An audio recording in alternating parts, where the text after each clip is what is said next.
ঐক্যবদ্ধ করেছিলেন। এদেশের উলামায়ে কেরামকে শেখুল হাদিস রহমাতুল্লাহ আলাইহি ঐক্যবদ্ধ করেছিলেন। সর্ববৃহৎ যে ঐক্যের সম্মুখীন আমরা হয়েছি, সেই ঐক্যের ফর্মুলা জেলখানায় তৈরি হয়েছিল।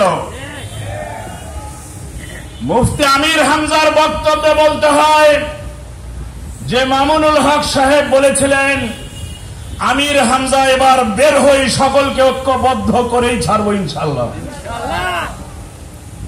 সুতরাং শুধু নির্বাচন কেন্দ্রিক, ক্ষমতা কেন্দ্রিক এই ঐক্যবদ্ধতা এদেশে খেলাফত কায়েমকে ত্বরান্বিত করবে না।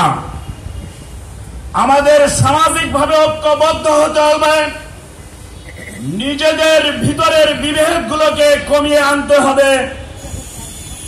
এদেশের ইসলাম ও মুসলমানদের ঈমান হেফাজতের যে দুর্গ কওমি মাদ্রাসা সমূহকে আমাদের মূল্যায়ন করতে হবে।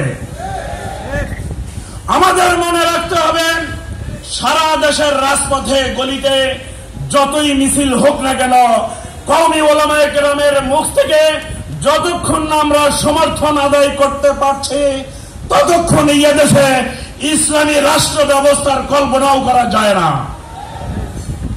সংগ্রামী তৌহিদি জনতা, সুতরাং আমাদেরকে মৌলিকভাবে ইসলামী চেতনায় উদ্বুদ্ধ হতে হবে।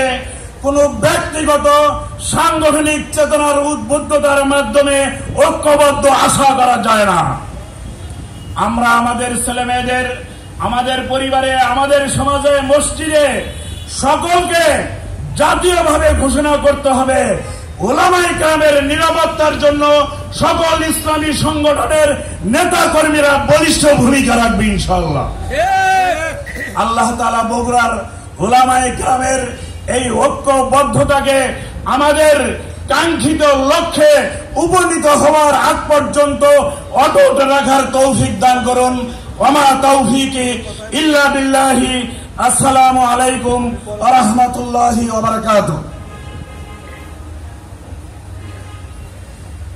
সম্মানিত উলামায়ে কেরাম, আমাদের আলোচনার এই পর্যায়ে, বক্তব্যের এই পর্যায়ে আমরা একটি ইসলামী সঙ্গীত শুনবো। আর ইসলামী সঙ্গীত নিয়ে আসছেন মাওলানা